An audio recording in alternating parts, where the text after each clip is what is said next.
कारण की देशातलं एक गढूळ वातावरण आहे आणि या गढूळ वातावरणामध्ये खऱ्या अर्थानं हे वातावरण स्वच्छ करायचं असेल तर आदरणीय शाहू महाराजच खासदार झाले पाहिजे, ही भूमिका कोल्हापूरकर म्हणून या ठिकाणी घेतली। काल कोण आलं, कशा सभा झाल्या याचा परिणाम आमच्या कोल्हापूरमध्ये आदित्यजी अजिबात होणार नाही। आमच्या कोल्हापूरमध्ये कोल्हापूरची जनता ठरवते, आमचा पॅटर्नच वेगळा आहे। आमचा कोल्हापूरचा पॅटर्न वेगळा, काय करायचं ते या मातीतलं आम्ही ठरवतो। आम्हाला एवढंच कळतंय की आमच्या मातीतली अस्मिता शाहू महाराज आहेत, आमच्या मातीचा स्वाभिमान शाहू महाराज आहेत, आमच्या मातीचा अभिमान शाहू महाराज आहेत आणि हा अभिमान आणि स्वाभिमान आम्ही दिल्लीत पोहोचवणार आहे। मग दिल्लीत कोणी येऊ दे, त्या ठिकाणी काही विरोधात येऊन भाषण करू दे, त्याचा परिणाम कोल्हापूरकरांच्यावर या ठिकाणी होत नाही। कोल्हापूरची जनता ही एका विचारानं काम करते, छत्रपती शिवाजी महाराजांच्या विचारानं काम करते आणि तोच विचार दिल्लीत पाठवण्याची जबाबदारी कोल्हापूरकरांनी या ठिकाणी घेतलेला आहे। मागच्या वेळी आमचं ठरलंय म्हणून या ठिकाणी निर्णय झाला, आता जनतेचं ठरलेलं आहे शाहू महाराजांना खासदार करायचं। आता जनतेनं ठरवलेलं आहे की लाखो नाही मताधिक्याचं रेकॉर्ड आपल्याला ब्रेक करावं लागेल, या पद्धतीनं आपल्याला या निवडणुकीमध्ये सहभाग घ्यावा लागेल। आदरणीय महाराजांना मला सांगायचं आहे, आम्ही भाग्यवान आहोत, तुम्ही उमेदवारी स्वीकारली हे आमच्या दृष्टीनं भाग्याचं आहे की आज आम्हाला सन्मान करण्याची संधी मिळते। मी तर म्हणेन 2024चा मतदार हा भाग्यवान आहे। मागच्या काळामध्ये कधी हे भाग्य मिळालं नाही, परंतु 2024च्या मतदाराला भाग्य आहे की छत्रपती शिवाजी महाराजांचा विचार आणि राजश्री शाहू महाराजांच्या विचाराला मतदान करायची संधी आपल्याला मिळते।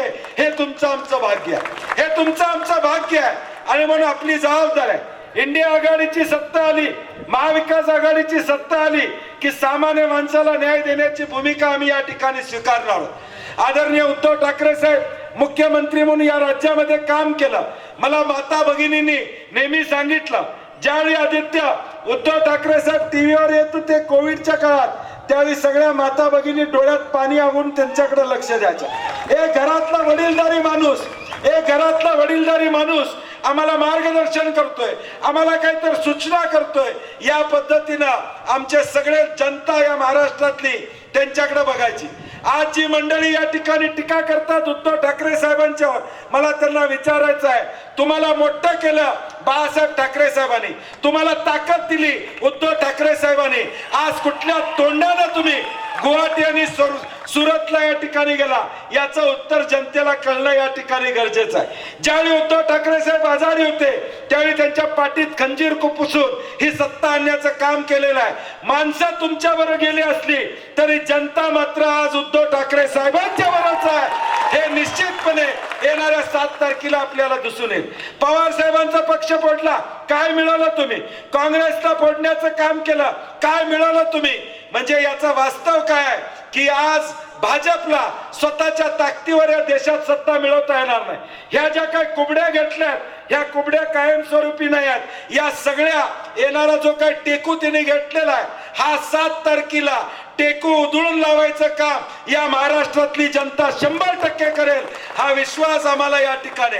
आज जो काही प्रतिसाद या महाराष्ट्रामध्ये या ठिकाणी मिळतोय, आज पवार साहेब असतील, काँग्रेस असेल, उद्धव साहेब असतील, जाईल त्या भागामध्ये लोक ताकदीनं सांगतायत, कालच्या सभेला आलेली माणसं सांगतायत याचं उत्तर म्हणून आलो होतो, मतदान आम्ही इकडं महाराजांनाच करणार आहे। व्हिडिओ सगळे आपण बघतोय, काय करायचं, संस्था आहे, परिस्थिती आहे, यावं लागतंय, परंतु मतदान मात्र आमचं शाहू महाराजांनाच आहे। हे जे काय वातावरण या कोल्हापूर जिल्ह्यामध्ये आलेलं आहे, गद्दारी गाडायचं वातावरण या कोल्हापूरमध्ये या ठिकाणी आलेलं आहे, ज्यांना 5 वर्षापूर्वी ताकद दिली ती माणसं आज सगळं विसरून बाजूला गेले। ते जर उद्धव ठाकरे साहेबांना विसरू शकत असतील, ते जर बंटी पाटलाला विसरत असतील, तर तुम्हाला तुका लावायला वेळ लावणार नाही, ते लक्षात ठेवा। तुम्हाला चुना लावायला वेळ लावणार नाही, हे जनतेने या ठिकाणी लक्षात ठेवलं पाहिजे। आणि यांची जागा येणाऱ्या 7 तारखेला आपल्याला ताकदीनं शाहू महाराजांना मतदान करून आपल्याला करावी लागेल।